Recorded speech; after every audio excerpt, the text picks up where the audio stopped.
Welcome, ladies and gentlemen of the BMD, to the final installment of Zen Master's preseason power rankings.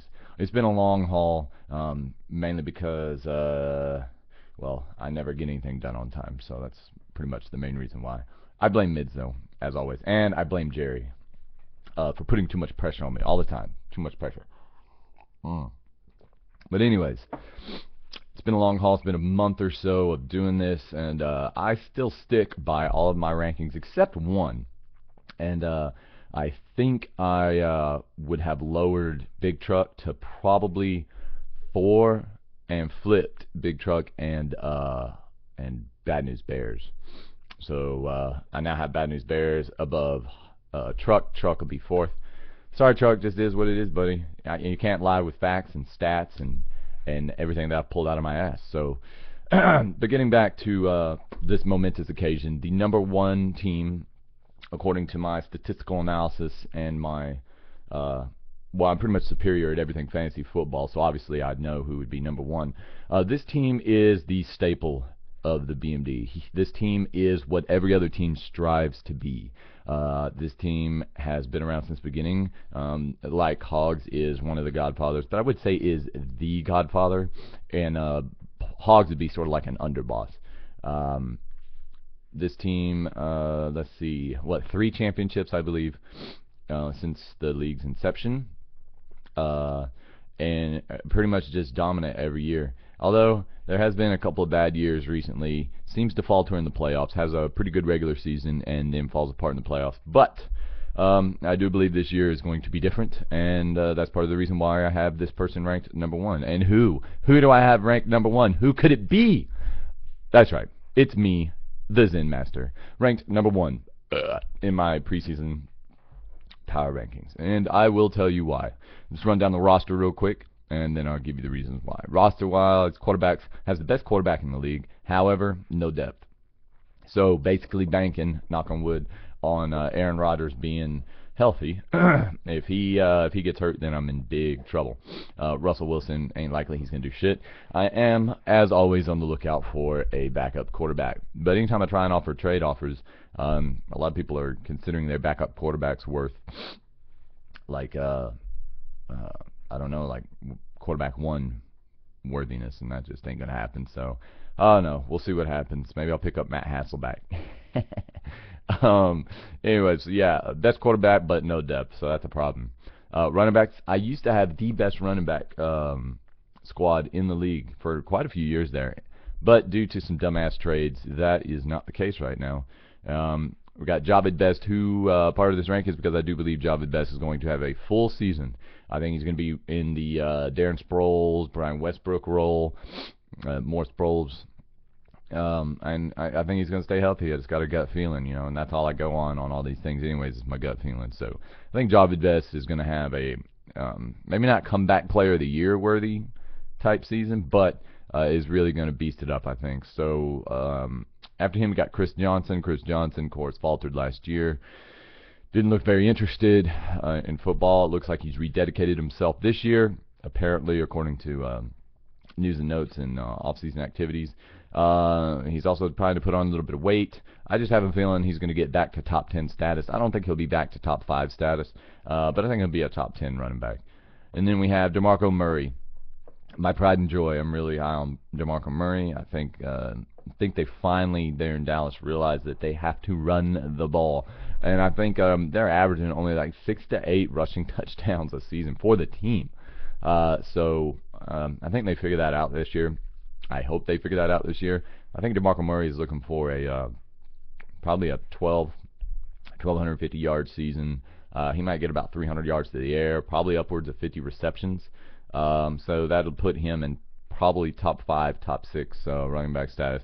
And then, of course, we have Adrian Peterson, who is kind of my wild card, since I'm not sure if he will be 100% by the beginning of the season. So I am banking on starting DeMarco Murray and Chris Johnson with Javid Best as my running back 3, technically. And then guys for the future, we got Tywan Jones, who needs to put on some weight, but I'm really high on him. He's fast as shit, extremely fast. Looked pretty good in preseason last year, but And there's always the injury problem there with D-Mac, so you never know. Kendall Hunter obviously takes a hit with the drafting of what's his nuts. I forgot his name. Anyways, and let's see who else we got here. Oh yeah, Mario Fanon. I really like Mario Fanon, just sort of mainly because of his measurables. Runs a 4.3 40, but he's like 200 and almost 30 pounds. Really soft hands. I think he might be able to steal some third down work for Denver there until Ronnie Hillman gets up and going. So a lot of the stuff out of camp still has Mario Fanon doing good. Now he might have negated the need to even draft Ronnie Hillman had he not blown out his knee in training camp last year. Moving on to our wide receivers. Dwayne Bowe, we all know how I got Dwayne Bowe, the great rape of 2011. He's way streaky. He'll put up 40-plus points one week and then 5 the next week. Part of that is his fault. Part of that's Castle's fault. Part of that's the offense's fault. But I'm a firm believer that this year he will have a good year. He's holding out right now, but I do believe he will have a pretty fantastic year and come in at the bottom half of the top 10 receivers. Dez Bryant, extremely high on Dez Bryant this year. Third year wide receiver breakout. If you buy into that theory, I kind of do. He's improved in his first 2 seasons. He improved on his first season and his second season. I think we're going to see upwards of 80 receptions and roughly, 1,150, 1,300 yards. Maybe 1,300 might be a little too much. Maybe 1,150, 1,200 yards. 80 receptions, and I think we will see double-digit touchdowns. I think he is going to be very evident that he takes over as the number 1 receiver instead of Miles Austin there. Part of the reason why I have my team over Hogs, actually, is because of these little matchups. My other starter, Calvin Johnson, of course, what is there to be said? He's a beast. He's a monster. The only question is the Madden curse? Does it hold true? We'll see. I hope it doesn't. So that's your starters. If I were to start a lineup being Aaron Rodgers, DeMarco Murray, Chris Johnson, and then Dwayne Bowe, Calvin Johnson, and Dez Bryant. And then, of course, on my running back 3 was like Javid Best and Adrian Peterson would be my plug-ins. And then for my wide receiver, my plug-ins, like for bye weeks and injuries and whatnot, is Denarius Moore. Picked him up last year before the season started. Just loved what they were talking about him out of camp. Carson Palmer has nothing but great things to say about him. So I'm seeing top 25 for sure for Denarius Moore. Probably in the teens this year as a wide receiver. Very, very solid wide receiver too. And since he'll be one of my plug-ins, I can't really complain about that. Santonio Holmes, extremely high on his talent, not real high on his damn situation. I think New York Jets is one of the worst situations to be in if you're a wide receiver, unfortunately. You got a couple of rookies here. You got Greg Childs, Ty Hilton. I think it's going to be a couple of years before they do anything. Of course, Greg Childs is in the best position between those two, seeing as he's in Minnesota and it's kind of wide open there outside of Percy Harvin. Then you have David Geddes, who, if it wasn't for that injury, he'd be the number 2 there in Carolina, but it looks like they're going to give the number 2 to LaFell, I believe. So, might be another year on him, but very high on his talent out of Baylor. And then Alshon Jeffrey, who I'm extremely high on. The whole deal with him is the opportunities there. Wide receiver 2 in Chicago. Brandon Marsh is going to get his 100 receptions and whatnot, but that's going to free up Alshon on the other side. And I think rookie seasons for wide receivers, very rarely do they go beast mode, unless there's always that AJ. Oh my God, my mind just went blank. Holy shite! I got to look it up. I seriously just had a brain fart. I just kind of woke up. What's his fucking name? AJ Green. Yeah, that's it. AJ Green. Julio Jones had a pretty good rookie season. I mean, it happens every once in a while, but I think we're going to be seeing pretty good season from Alshon. Emmanuel Sanders. I'm really high on him. Injuries he actually should be getting the stats that Aaron Brown has been getting for the past year or so. However, he got injured.